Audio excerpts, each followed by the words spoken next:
Bonjour Patricia Bonjour Françoise, et bonjour à toutes et à tous. bonjour, bonjour à tous, bonne année. Ouais. Alors aujourd'hui, on va assez longuement laisser la parole à Patricia qui va présenter un thème sur lequel elle a pas mal travaillé et qui lui tient à cœur, qui est celui du prince charmant. Et donc, je vais, comme vous, l'écouter parce que c'est toujours très intéressant pour moi de réécouter ce que Patricia a à nous dire là-dessus. Alors, à toi, Patricia. Je te remercie Françoise. Voilà, bon, le prince charmant, certes, mais c'est surtout le prince charmant transgénérationnel qui est à l'honneur aujourd'hui. Il est effectivement totalement encore d'actualité, malgré ce qu'on en pense. Mhm. Souvent, on dit le prince charmant n'existe pas aux petites filles, aux petites jeunes filles. Non, en fait, il existe dans l'inconscient collectif en tant que représentation psychique, au même titre que le Père Noël finalement. Et donc il résiste à la modernité qui est pourtant qui va à l'encontre de ce principe d'un être idéal, beau, charmant, intelligent, riche. Et donc, il va à l'encontre du cynisme ambiant. En même temps, il rejoint quelque part une notion marketing d'avoir tout. Comme on disait à une époque, il y avait une publicité «Je veux tout». Et les femmes veulent tout quelque part. Donc, elles veulent jouir, elles veulent être bien avec le partenaire, qu'il soit quelqu'un d'intelligent, à tous les niveaux, qu'il y ait une vraie richesse dans la relation.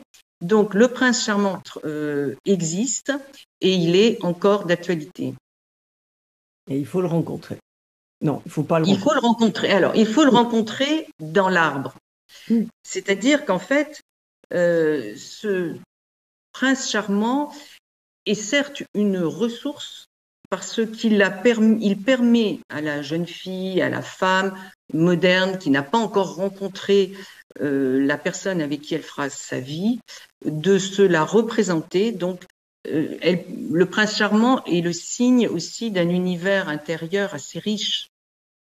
Ça permet aussi d'être dans une attente qui ne soit pas trop frustrante. Donc, comme les femmes ont cette culture de l'attente qui a été initiée par leur éducation le plus souvent, le prince charmant va être intéressant à ce niveau-là.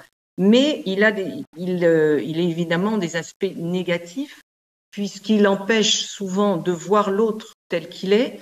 Il est une sorte de référent, de repère, d'homme en creux qui vient en écran par rapport à la relation que les femmes peuvent avoir avec le conjoint. Donc, il peut être handicapant. Donc, voilà. Ouais. Et donc toi, quand tu reçois quelqu'un, donc il y a une demande de changement, une souffrance, une insatisfaction, comment tu repères qu'il y a ce fantôme de prince charmant transgénérationnel? Alors déjà, l'insatisfaction chronique sentimentale, le fait de ne pas pouvoir vivre un couple stable quand on le souhaite, le fait d'être dans des relations soit up and down trop marquées, ce sont souvent le signe de cette présence absence de ce prince charmant transgénérationnel. Donc, si tu veux, au niveau déjà des symptômes qui arrivent, on commence à subodorer cette présence. Ensuite, on va aller analyser l'arbre généalogique à travers le génosociogramme, essayer de repérer ce qui s'est passé donc au niveau des couples, comment ils se sont rencontrés, à quel âge, est-ce qu'il y a eu des remariages, est-ce qu'il y a eu des mères célibataires, on parlait de filles mères qui ont été souvent honnies par le système.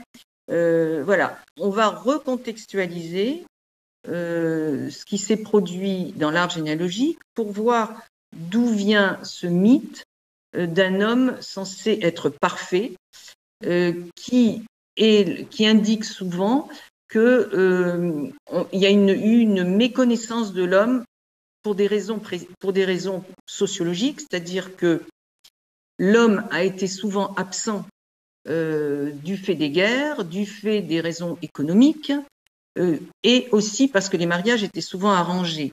Donc, il était absent psychiquement, il était parfois absent sexuellement parce que, en dehors de la procréation, il allait vivre sa sexualité avec des femmes dans des relations tarifées. Et donc, du fait de cette absence dans le couple, les femmes ont été obligées, elles qui n'avaient aucun exutoire, elles ne pouvaient pas aller au café, elles ne pouvaient pas aller au bordel, elles étaient obligées d'imaginer, de rester dans l'attente et dans l'imagination.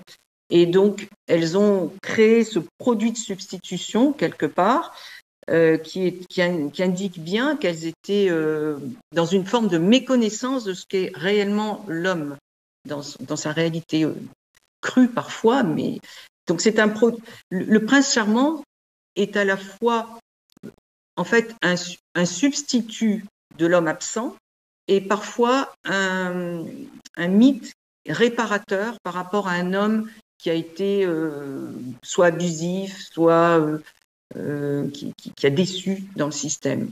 Il a fallu réparer ça. Donc, en fait, si tu veux, c'est un petit peu l'habit de lumière de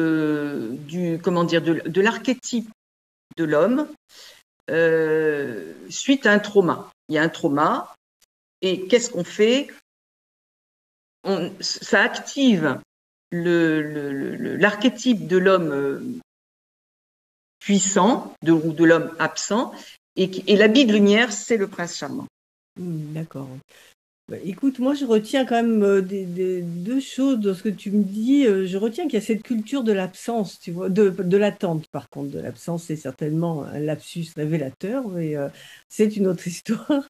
Donc il y a cette culture de l'attente, moi qui me paraît un vrai concept, tu vois, un vrai ou une vraie vraiment quelque chose qu'on repère vraiment et je trouve qui est un vrai fil conducteur pour arriver à avoir des pistes sur ce qui entrave ces personnes.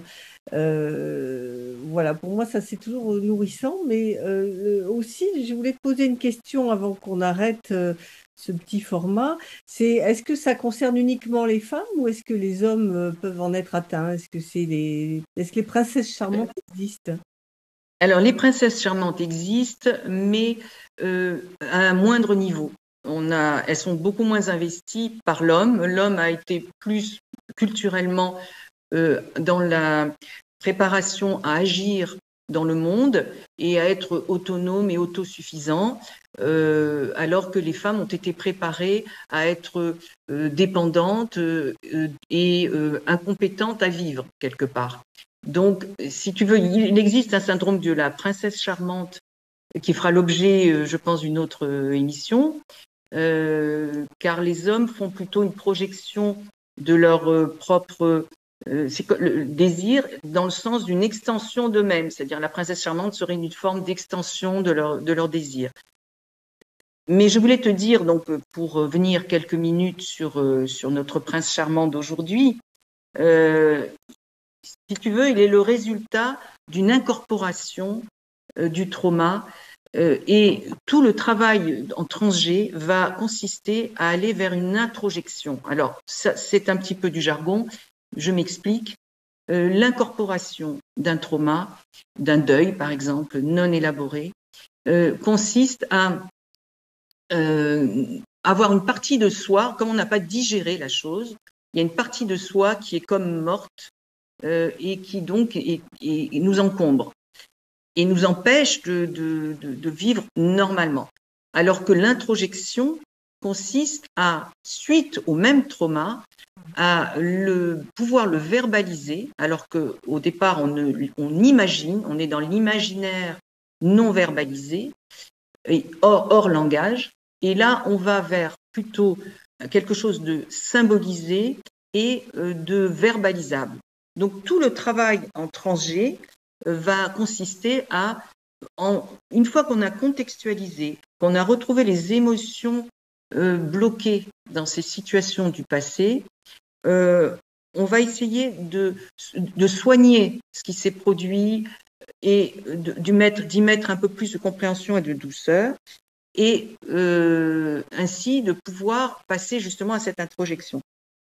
Et je voulais dire également que ce prince charmant peut être utilisé aussi de façon plus générale pour tous les charmants de notre environnement. Ça peut être un voisin charmant, ça peut être un patron charmant, tout ce qui fait qu'on a tendance parfois à considérer qu'on n'est pas suffisant, on n'est pas autonome, nous les femmes, et qu'il va falloir qu'un facteur exogène nous libère, nous aide, nous consolide, etc. Donc, c'est surtout aussi une façon, quand on est prisonnière du prince charmant, de ne pas accéder à la relation à l'autre telle qu'elle est, sans l'écran de l'imaginaire et du référent culturel, et accéder aussi à ses propres ressources en se reconnectant à son prince charmant intérieur, c'est-à-dire son animus, sa possibilité d'agir dans le monde. D'accord. Bon, écoute, voilà, je ne sais pas si tu as encore envie d'ajouter des choses. Moi, ça me paraît assez clair, assez complet. Ça te va? Écoute, je te remercie. Mais effectivement, je voudrais juste dire que rencontrer ce prince charmant dans l'arbre, grâce au transgé, c'est une façon paradoxale de pouvoir s'en libérer. Mais il faut d'abord le retrouver, il faut l'honorer, il faut comprendre d'où il vient, et puis pouvoir le quitter en partie, ou peut-être pas, mais peut-être totalement. Pour retrouver sa liberté d'action et de mise en relation avec l'autre en tant qu'autre. D'accord. Bon, écoute, merci beaucoup Patricia. Alors, merci Françoise. Voilà, vous pouvez tous mettre le pouce bleu sous l'image si vous avez aimé cette vidéo. Vous avez nos adresses mail si vous pouvez, de nos sites si vous voulez nous poser des questions ou nous proposer des thèmes que vous auriez envie qu'on traite. Et puis, écoutez, à bientôt pour une prochaine émission. À bientôt.